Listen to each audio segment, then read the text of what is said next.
नमस्कार मित्रांनो, आज आपण एका अतिशय महत्त्वाच्या आणि गावकऱ्यांसाठी संवेदनशील विषयावर बोलणार आहोत। गायरान जमिनीवरील अतिक्रमण आणि त्यावर मालकी हक्क मिळण्याची शक्यता। गायरान जमीन म्हणजे गावातील सार्वजनिक जमीन जी सामान्यतः गुरांसाठी, चराई, गावकऱ्यांसाठी, सांस्कृतिक कार्यक्रमांसाठी किंवा इतर सामुदायिक कामांसाठी वापरली जाते।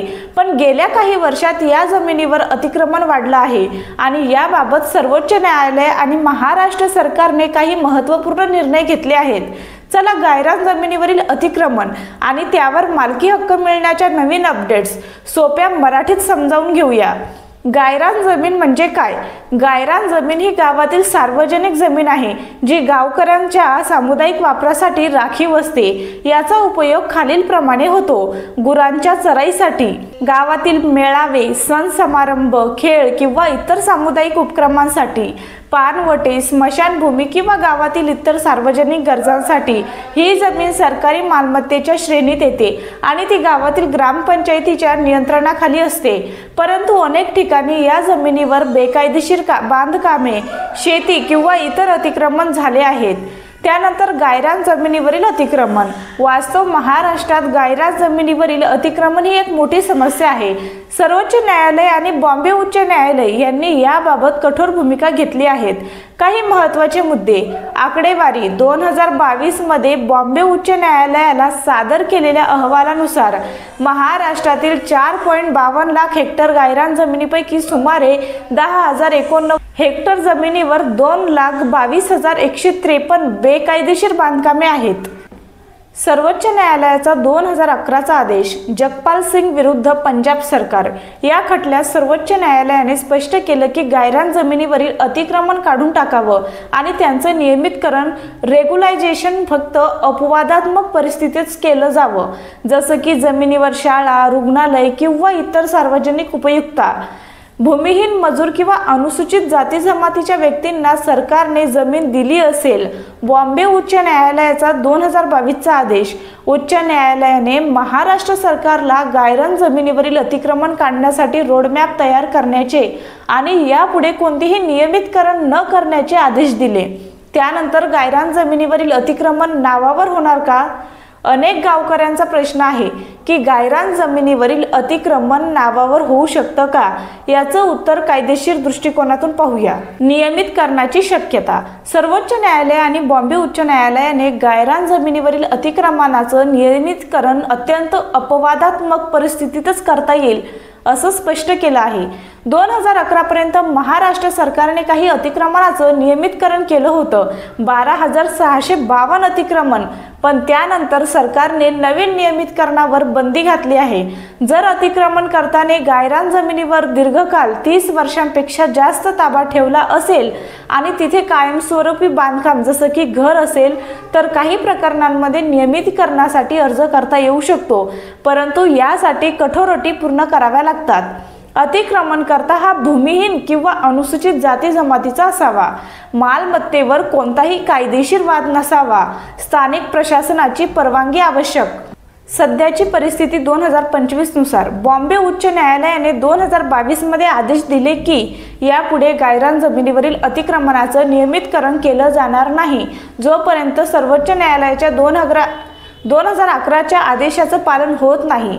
महाराष्ट्र सरकारने 2011 मध्ये एक शासनादेश गव्हर्नमेंट रिझोल्यूशन जारी केला होता, ज्यामध्ये गायरान जमिनीच्या संरक्षणासाठी आणि अतिक्रमण हटवण्यासाठी कठोर नियम लागू केले गेले। 2022-23 मध्ये पुणे जिल्ह्यातील खेड तालुक्यातील पिंपरी बुद्रुक येथे 240 घरांना अतिक्रमणाच्या नोटिसा मिळाल्या होत्या।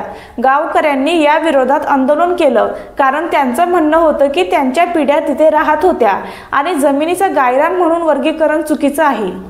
नवीन अपडेट्स। 2025 मध्ये सर्वोच्च न्यायालयाने अतिक्रमण हटवण्यासाठी कायदेशीर प्रक्रियेचं पालन करणं बंधनकारक केलं आहे। यामध्ये नोटीस देणं, सुनावणी आणि अपीलचा अधिकार यांचा समावेश आहे। गायरान जमिनीवरील अतिक्रमण नावावर करण्याची प्रक्रिया जवळपास बंद झाली आहे, परंतु काही प्रकरणांमध्ये स्थानिक प्रशासनाशी संपर्क साधून नियमितकरणासाठी अर्ज करता येऊ शकतो, विशेषतः जर अतिक्रमण दीर्घकालाचं 30 वर्षापेक्षा जास्त असेल आणि तिथे कायमस्वरूपी निवासस्थान असेल। गायरान जमिनीवरील अतिक्रमण नावावर करण्याची प्रक्रिया जर तुम्ही गायरान जमिनीवरील अतिक्रमण नावावर करण्याचा विचार करत असाल तर खालील पायऱ्या फॉलो कराव्या लागतील. कागदपत्रे गोळा करा. तुमच्या ताब्याचे पुरावे जसे की वीज बिल, पाणी बिल, मालमत्ता कर पावत्या किंवा स्थानिक साक्षीदारांचे जबाब, जमिनीचा 7/12 उतारा आणि गट नंबर. अतिक्रमणाचं स्वरूप, उदाहरण घर, शेती दर्शवणारे फोटो, स्थानिक प्रशासनाशी संपर्क, ग्रामपंचायत, तहसीलदार किंवा जिल्हा प्रशासनाकडे अर्ज सादर करा.